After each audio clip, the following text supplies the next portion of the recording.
everyone. Oftentimes, when you are in an intercultural relationship, people will say, "Oh my gosh, you're being scammed," right? So, what I would like to share with you today is 5 tips that you can use to help scam proof your relationship. Tip number one, put yourself first. Oftentimes, because especially with African men, they're very forward, very suave, very good with words, and they're used to pursuing the woman. And American women honestly aren't really used to that type of attention. So oftentimes a woman can be easily swept away by his words and by his gestures.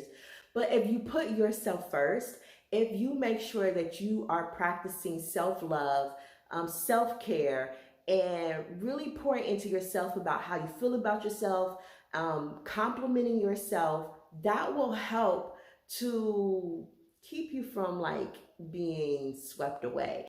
Because truth of the matter is, you should be doing these things anyway. One of the things that I practice is that every night before bed, I tell myself 3 things that I appreciate about myself, my 3 wins. So this is one way that you can help pour into yourself by elevating your self-worth. We'll make sure that you're not an easy catch. Tip number 2. You see it plastered all over the internet. Do not send money, right? But let's be realistic. Many of us do. It's because they pull at our heartstrings and we care about them, right? So if you're going to send money, then set some healthy boundaries. Do not send large amounts. That cannot be stressed enough for so many reasons. And the reason being is because you don't want to set an unhealthy expectation. You don't want to set unhealthy boundaries or no boundaries at all, number one. And number two, for your own healthy psyche, because it really in the back of your mind, you'll start to wonder, is he only using me for the money?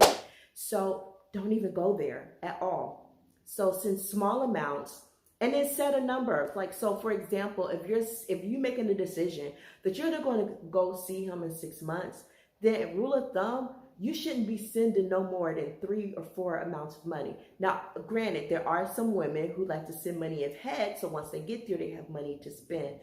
But honestly, your best bet, the very first time you go, you shouldn't even do that. Keep the money with you and exchange it once you get to your location. And the other thing, if you're planning something, so for example, you guys are planning your trip there, or maybe an engagement or a wedding, always have him invest in you.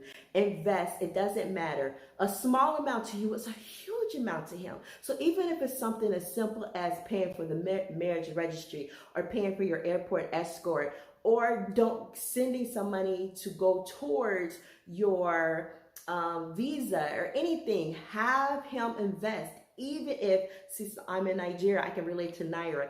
Even if he's only investing 10,000 or 20,000 Naira, which is equivalent to USD up to $50. So anything, because a man who invests in his woman puts value on her. So you also must put value on yourself.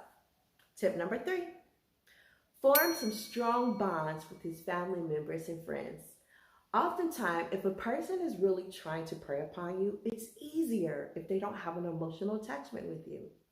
So therefore, form some strong bonds with his family members and friends. Do video calls with family members and friends. Have him show you childhood photos of him along with his siblings. That will help when those are trying to say, "Oh girl, that is his village wife." Oh my goodness. So by forming these bonds, it'll help with you as well to alleviate some of the fears and doubts. Tip number 4. When you're making plans to visit him in his country, join expat groups, other Facebook social media groups of those who already reside in that country. Get information from those who are foreigners who already live in that country. That way you'll have a better idea of what it would be like for you. You have to remember, he can only give you information from his perspective as a native. He cannot give you, and I shouldn't say he because it can be a she as well. Your person cannot give you perspectives from Westerners or from your country. So it's always best to connect with expats who already reside in that country. And they can tell you, they can give you tips on places to go, places to visit, where to stay, where to stay. And another thing, make sure you yourself decide where you're going to stay. Never allow that person to pick the location for you. Tip number 5, find true support.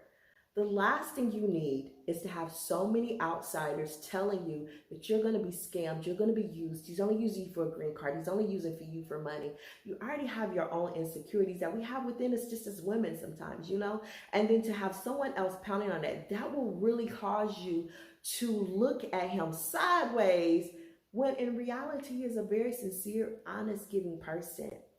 But the best way to deal with that is to give yourself time to really get to build up that trust. And so what I'll do on part 2 is I'll talk about different ways to build up that trust in an intercultural relationship.